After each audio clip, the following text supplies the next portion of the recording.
Welcome to this video on de-escalating anger. My name is Nalin Murjaria and I am a psychologist by profession. I specialize in working with staff who work with people who have challenging behavior, and I train them on how to provide their service even when the service users are challenging. A question that I get asked quite often is, how do you de-escalate an angry person? So, in this video, I'm going to give you a 4-step process on how you can de-escalate just about anyone. At the end of the video, I'm going to give you a cheat sheet on the topic so you can use it to build your own skills. So, stay tuned right till the end. When a person is angry around us, it gets scary to be in that space, so it feels risky to be around that person.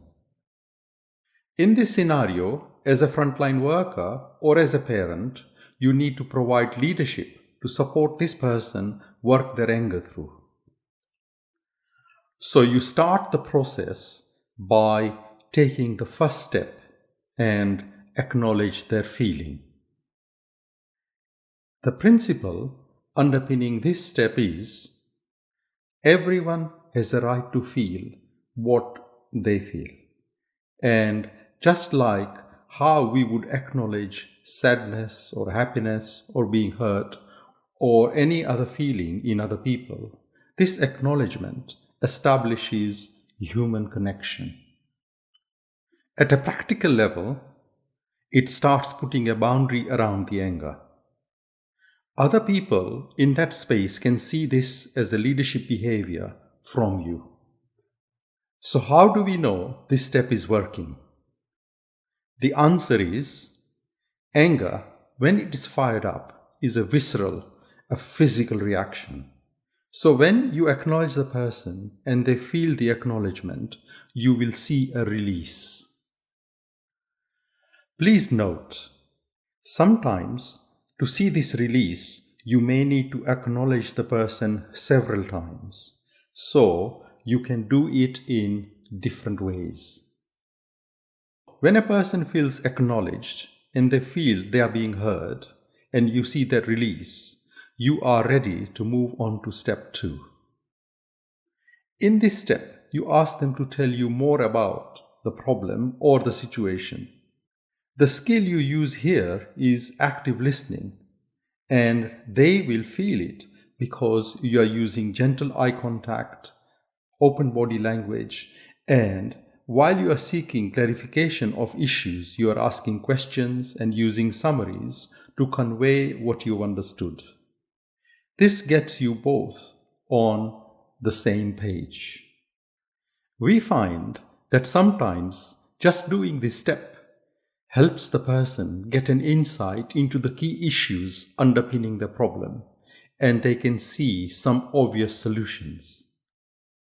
I have come across people who start apologizing to you about their earlier angry behavior because they had poor insight into issues underpinning their problem.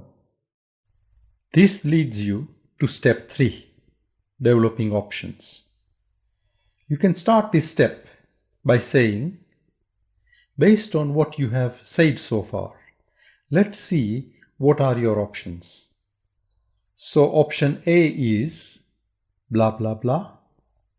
Option B is blah blah blah blah. You also have the option of doing nothing. Once you have the options in front of you, you can discuss the advantages and disadvantages of each option. This step opens up the choices the person has in front of them and the consequences of choosing any one of them. This brings us to the last step, helping the person make their choice. So in step 4, you ask, so now we have the options, how would you like to move forward? You can ask me any question about the options in front of us, and I am happy to clarify the information for you. But the decision has got to be yours. You can give the person space to make their decision and also consult anyone they choose to. Once they have made a decision, it becomes easy to implement it because they made the choice and you can help them implement it. Working this way empowers and enables the person not only to work through their anger, but also make decisions that are enduring. We find that people love to have control over their life and also value professionalism of staff who enable and empower them to take control of their decision making. Another advantage of this is that they find it easy to implement decisions that they have made. To summarize, once you acknowledge someone and how they are feeling, and when the person feels heard, they are much more open to actually working with you on developing options available to them. When they see that you are helping them explore the options professionally, they find it easy to work with you. And finally, when they feel they can control the choice they make, their confidence in their decision shoots up.